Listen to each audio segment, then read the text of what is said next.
Welcome back to Mayo Clinic Radio. I'm Dr. Jake Strand. And I'm Tracy McCrae. Why do some people lose weight more easily than others? A preliminary study published in the August issue of Mayo Clinic Proceedings may hold some answers. You heard everybody's ears go, what? When you said that. The study suggests that for some people, their gut bacteria may be responsible for their inability to lose weight, despite adhering to strict diet and exercise regimens.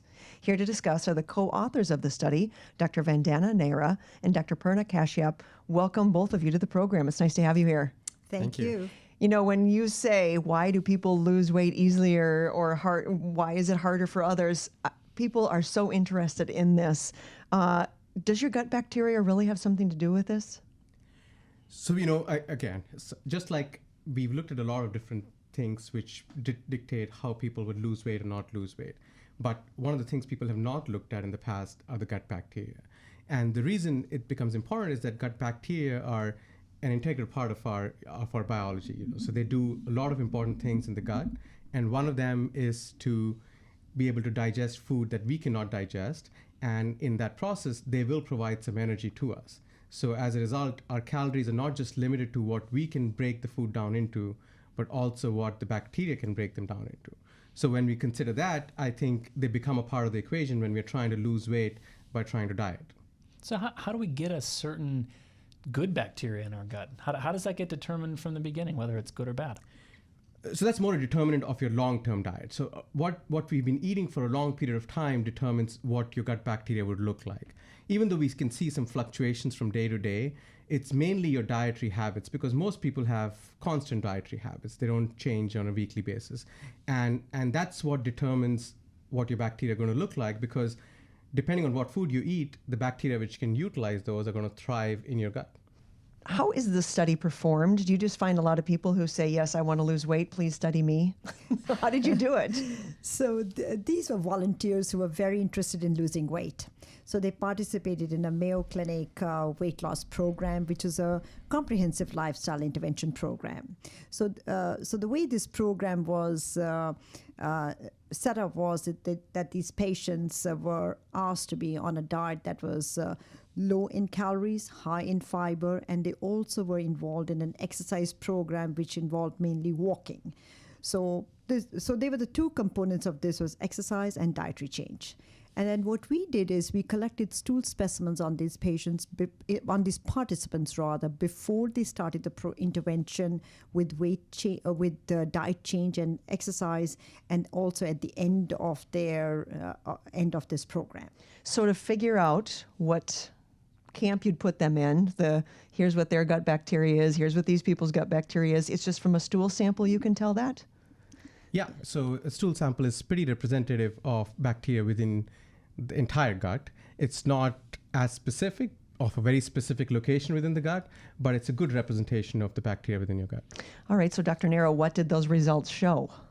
So those results showed that the participants who did not lose weight with this intervention not only had different type of bacteria, but also these bacteria appeared to be more efficient in extracting energy from the diet.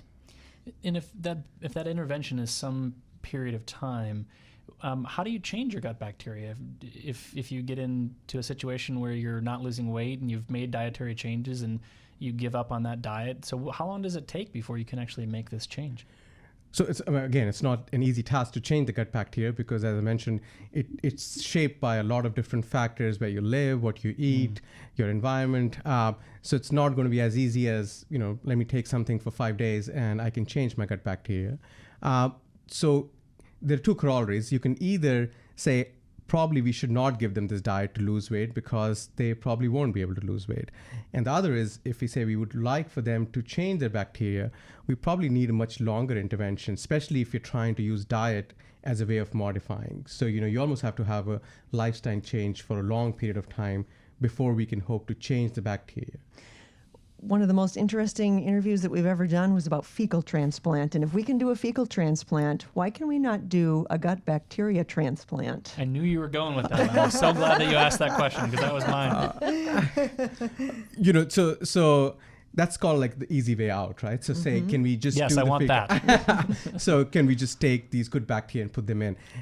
While it seems to be really effective in C. difficile. We know that it has not been effective in other diseases, or not as effective in other diseases, because C. difficile is an acute infection, and it's because we've lost this diversity of bacteria, and as a result of fecal transplant, we just restored that diversity. Chronic diseases are not that simple. Chronic diseases are a result of multiple factors. In fact, there was a study where they did try to take lean individuals' bacteria and transfer them to obese individuals. And while it looked promising and it improved glucose tolerance, it did not have an effect on weight. It worked for mice? No, this was in humans. Okay, but didn't we get this to work in mice once? I think that's the first time we interviewed you. Yes. We have gotten this to work in mice, but under very specific conditions. Okay. So we can get the lean appearing mice to transfer their bacteria to the obese mice, but under very specific diet conditions. So, Dr. Nira, what does this mean for patients that you see in clinic? Worry about fat mice. What about fat people? So I think, as you have to understand, this was a very preliminary or a pilot study. We do need some larger studies to see how this would all kind of, in other words, pan out, for the patients. So our vision is that we need to develop a tool that we can identify some specific strains of gut bacteria for early kind of stratify patients into what form of therapy would be most effective for them to lose weight. And again, as Dr. Kashyap said earlier on, this is only one part of the story. There are many factors that go into the makeup of obesity.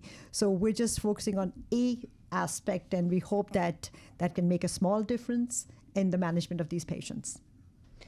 If you've got the different types of gut bacteria, you've got the patients, the volunteers who are in this study that you can put into the two camps, is there a big range? I mean, like, these people have got gut bacteria that are really bad, or these people have got amazing gut bacteria. Is it able to, are you able to look at it like that? So the difference was not that dramatic. Okay. The difference was small, but to us what was interesting is we tried to impute from the kind of bacteria which are present in terms of what they can do. And when we did that, we found that some of these bacteria are likely more efficient in getting energy from carbohydrates. And that was interesting to us because, in fact, a dietary intervention was to take energy-dense food and change it into more fruits and vegetables. So in theory, that would be good because now you've got low-calorie, dense food. It should fill you up and you should lose weight. But if the bacteria, which is what they should do, they should provide us with energy. If they're more effective, then they may hinder that. It's not going to be the only part of the equation, but they may cause a road bump along the way. And so now are you going to do this again? What's next in this research? Well, we have a larger study that's almost completed, and we are analyzing data. Let's see how this all kind of settles down. So we'll probably, that for the next time, we'll let you know how that comes along. Oh, you want to come back again. We're flattered.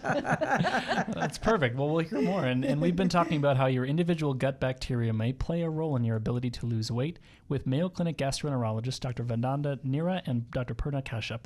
Thanks very much for joining us. Thank you. Thank you. Thank you.